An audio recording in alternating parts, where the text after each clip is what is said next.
is an effort and opportunity to take the politics out of a process that I think clearly what we've heard during this hearing is a system that is not working essentially on either side, right? We've heard tragedies on both sides already today. There's no question that the current policy of incarcerating people into their 60s, 70s is costing the state an extraordinary amount of money with limited, if any, public safety benefit, right? And so we should allow a process that takes place that is based on research, based on the science, and have that decision made as best as possible without politics part of that decision. And one way of doing that is to remove the governor from the process.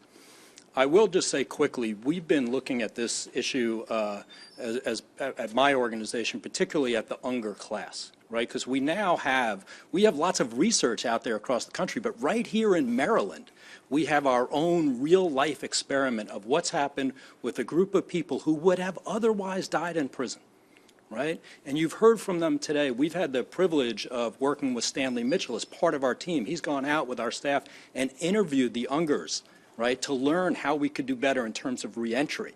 And that's a question for another day, but for today, what we've learned is not only are they not threats to public safety, they give back, right? And so we're losing something here by keeping people in our prisons for so long. And we have an opportunity to do this differently. The last thing I'll say, and back to the cost issue, essentially, and Walter Lomax and others have said this, essentially what we are doing is we are operating very expensive nursing homes as our prisons, largely for black and brown folks, right? And so we can do better in the spirit of the Justice Reinvestment Act and the spirit of other reforms that this committee has considered. I think we can do better, and I would ask you for a favorable report on this bill. Thank you, Madam Chair. And I mean, I appreciate you bringing in the people from the Unger ruling. I mean, it's informative, at least for me.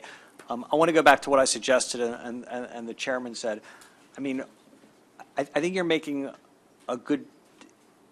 I think you're doing a good job in making that point. But on the other end, it's unthinkable to me, public policy-wise, and as a senator from the 42nd district, to bring a family to a parole hearing after 11 years. So how do you feel about a trade-off of a guaranteed 25 years, which means no parole, no dim credits, nothing, that you are not even going to talk to anybody until you serve 25 years in return for the passage of this bill and linking these bills together? So I think it's a really good question and a good discussion to have. And I totally agree with you. This is not a partisan issue.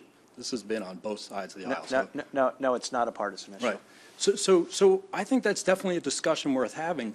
The reality, as we know, as we heard, is nobody is getting paroled at their first hearing. But that doesn't mean that it doesn't have an impact on the families of the victims who have to go through that process. Yeah. Right. So you know, there's two sides to this.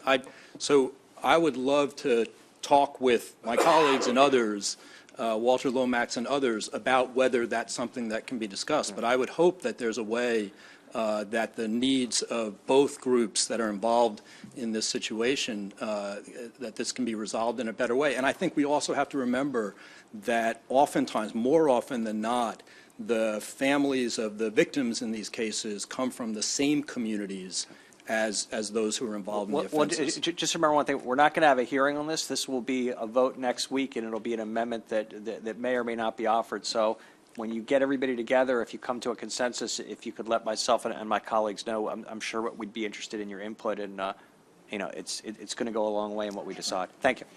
Thank you. Thank you.